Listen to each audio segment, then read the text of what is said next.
Já estamos em junho e nesse mês começa o inverno, que traz consigo climas secos e chuvas raras e isoladas. É importante que nesse tempo nós possamos dar atenção para a agricultura. Como podemos preservar e proteger as plantações? Convidamos o professor de agricultura Lucas Rezende para esse bate-papo. Bom dia, Lucas. Bem-vindo à Manhã da Piedade. Uma alegria tê-lo aqui. Obrigado, bom dia a todos. Lucas, qual a característica do inverno e como isso impacta nas plantações? Então, a gente costuma ver o inverno como um vilão, né? Mas a grande verdade é que muitas plantas se adaptam até melhor ao frio. A grande questão desse momento que a gente está passando é que o frio pode vir com uma intensidade muito maior, e isso que implica em algumas perdas, né? Na produção, na produtividade no campo. E quando isso implica nessas... Como lidar com essa situação, Lucas? Quais são as formas? Então, isso vai depender muito do que o produtor tem na sua mão, né? Assim, Uhum. a sua disponibilidade. Mas, de maneira geral, a cobertura morta, né, do solo, assim, não deixar esse solo desprotegido é uma alternativa que a gente vê que tem grandes ganhos, né, tanto para a microbiota do solo, quanto para, né, em momentos que a temperatura cai demais, né? Uhum. Para aqueles produtores mais tecnificados, o uso de estufas ou de algum material como TNT para proteção dessas plantas também é bastante útil. A irrigação durante o período da manhã para evitar que a temperatura caia drasticamente também é uma alternativa interessante. Então, sim, existem vários recursos hoje em dia, né, que a pesquisa vem contribuindo e vem auxiliando para estar contornando essas possíveis perdas que podemos vir a ter com o frio, com o inverno. Uhum. Quando você fala dessas possíveis perdas, né? Assim como tem os vegetais que gostam, que ficam bem na chuva, tem aqueles que sofrem. Quais os tipos de vegetais mais afetados? Então, isso vai depender muito da região do Brasil na qual a gente está falando, né? O Brasil, ele tem vamos dizer assim, uma janela de temperatura muito vasta, né? Uhum. E atualmente as estações não estão muito definidas. É Mas a gente verdade. pode, né? Então a gente pode pensar que lá para o sul existem frios que são um pouco mais afetam mais determinadas culturas em relação à parte superior, né, do nosso país. Mas de Uhum. maneira geral, as gramíneas, por exemplo, elas têm uma tolerância maior ao frio, e outras culturas, por exemplo, como aqui na minha região, né, a cultura do café, elas são Uhum. bem sensíveis, né, a- ao frio. Então, assim, uma alternativa que está sendo utilizada, que pode ser utilizada, são até cortinas de fumaça, inclusive, para estar amenizando esse frio aqui na região. Uhum. Lucas, como você falou aí, antigamente era muito bem definidas as estações, né? E hoje não tem mais essa definição, tá uma confusão. Como que se faz? Porque o ideal seria fazer um planejamento do cultivo para a época de inverno, verão. Como que faz? Como que deve ser feito esse planejamento hoje? Então, na agricultura, né, a gente vê a parte principalmente da genética, né, e do melhoramento, que há muitas cultivares que estão sendo desenvolvidas justamente para estar tolerando essas mudanças drásticas de temperatura. Então, Uhum. uma alternativa, né, inclusive hoje para o produtor, seria fazer uso dessas cultivares, que são mais resistentes ao frio, e também o uso de janelas menos espaçadas, vamos dizer assim, na hora do plantio, a Aham. depender da previsão, do que a gente espera naquele momento com Aham. relação à temperatura. Uhum. Eu queria que você explicasse para o nosso telespectador o que é agricultura familiar e o que pode ser feito. Não, repete para mim, por gentileza. O que é agricultura familiar e o que pode ser feito com a agricultura familiar? Então, a agricultura familiar, ela consiste numa agricultura que é feita em menor escala, né? E geralmente a mão de obra, ela é oriunda da própria família, né? Não, geralmente não tem terceirizados, então, assim, ela é realmente em pequena escala.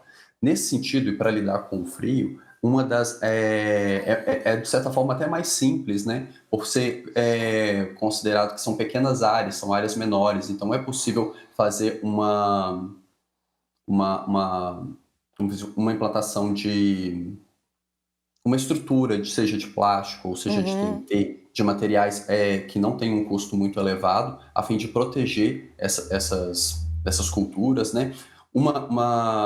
Plantas que são muito cultivadas são hortaliças. As hortaliças elas tendem a tolerar temperaturas mais baixas também. A exemplo do alface, né? Que ela no frio ela se torna um pouco mais adocicada, mais crocante. Ela tem qualidades que são bem valorizadas no mercado. Então, para o pequeno produtor, né, para o agricultor familiar, a utilização de técnicas a fim de proteger esse solo se torna mais fácil pelo fato da dimensão, né, do cultivo. Uhum. Lucas, a gente percebeu nesses 2 anos de pandemia, as pessoas plantaram em casa e começaram a fazer hortas, a plantas decorativas. Te pergunto sobre essas plantas que a gente tem dentro de casa, como cuidar delas? Então, a primeira coisa é tirar ela lá de fora, é passar ela para dentro. É como se fosse um pet mesmo, assim, né? Como se fosse é algo que exige cuidados, né? Então, o ideal é manter elas com uma umidade legal, né, no solo e trazer elas para dentro de casa, que é um ambiente protegido. E depende muito da cultura da planta também, né? Existem muitas Uhum. plantas ornamentais que elas toleram frio e exigem desse frio para estar completando o seu estágio fenológico, né? O seu estágio de desenvolvimento e crescimento. Uhum. Lucas, isso você está falando das plantas decorativas. As plantas que eu queria falar agora é sobre horta. Horta Uhum. pode ficar no sol? Pode, até deve, mas, na verdade, ela exige pequenos períodos de incidência solar. Então, assim, porque isso pode virar um grande problema. Elas podem acabar se queimando, né? Principalmente no frio, porque o que acontece com a geada nada mais é do que uma fina camada de gelo que intensifica, né, os raios incidentes Uhum, de sol. Então, isso que acontece a queima, né, das uhum. folhas. Então é algo que tem que sim levar em consideração na hora de, inclusive, fazer a implantação de uma horta. Entendi. E nessas plantas decorativas, Lucas, que você falou para ele, é igual um pet, cuidar, trazer para dentro de casa, mas também elas precisam de um pouquinho de sol, ou tem plantas decorativas que não precisam de sol, só a claridade já resolve a fotossíntese. Então, há plantas que realmente não exigem, vai depender muito da família, né, do tipo de planta Uhum. que você tem em casa. Algumas exigem mais e outras menos. Hoje em dia é muito comum os cactos, né, que não demandam muitos cuidados, vamos dizer assim, e ela por si só são muito resistentes. Elas não têm necessidade de ficar tão expostas ao sol. Entretanto, outras plantas, como a begônia, como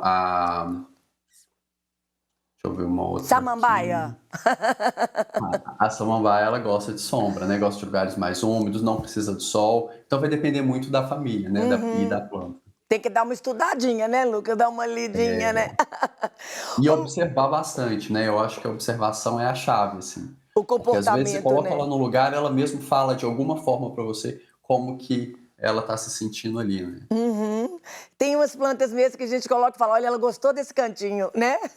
Exatamente, é verdade. Ô, Lucas, queimadas também, né? Queimadas é outro problema que a gente tem nessa época do ano que pode ser prejudicial. Muito, muito, muito.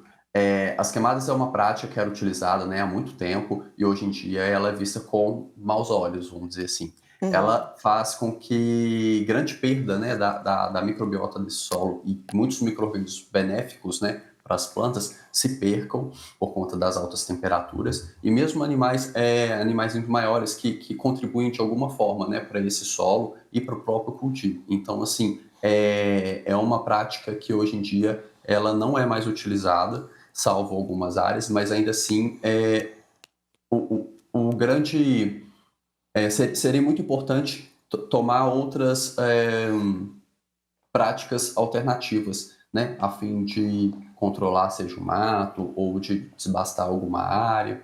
Uhum. Lucas, a gente falou das chuvas, da geada, né, da queimada. Nesse tempo de inverno, Quais os outros problemas mais enfrentados pelo agricultor, né?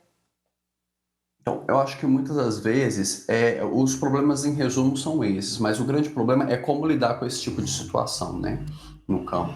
Então, e sempre está sendo uma surpresa, né, justamente por conta dessa falta de padronização no Uhum. clima. Mas de maneira geral, os problemas são basicamente esses, assim, né. E fora a incidência de pragas, inclusive, é menor um pouco. Algumas doenças são favorecidas por conta da umidade. Como é um período mais seco, então às vezes reduz, né, essa incidência de doenças. Então nem tudo está perdido, né? Às vezes é até bom, né? Dá para se ver de maneira positiva o frio. Joia demais. De tudo que nós falamos, Lucas, tem alguma coisa que você acha importante a gente deixar frisado aqui ou que a gente não tenha falado? Suas considerações finais? Então, acho que basicamente é isso, né? Em resumo, é muito importante, né, termos cuidado com o nosso solo, com as nossas plantas, nesse sentido, principalmente nesse momento que é mais delicado, né? Então, é ficar atento às informações, tem muita coisa sendo divulgada na mídia, né? E vai depender muito das regiões, né? Uhum. Então, não tem como ser aplicado, não é uma receita de bolo para todas as regiões. Na verdade, cada região tem sua peculiaridade. Mas, de maneira geral, é isso. Eu agradeço, inclusive, o convite de estar expondo um pouco sobre essa situação que gera dúvida, né, para muita gente. Você quer deixar sua rede social? Então, eu não uso muito rede social, Maravilha. mas eu posso deixar o meu e-mail ou para Não, vocês, se caso eles alguém tiver quiserem, eles dúvida, entrar mandam. em contato. Se alguém quiser alguma informação, manda pra gente e a gente manda pra você. Lucas, muito Sim, sim. obrigada. Deus abençoe seu trabalho, viu? Oh, agradeço. Muito obrigado pelo convite. Tchau.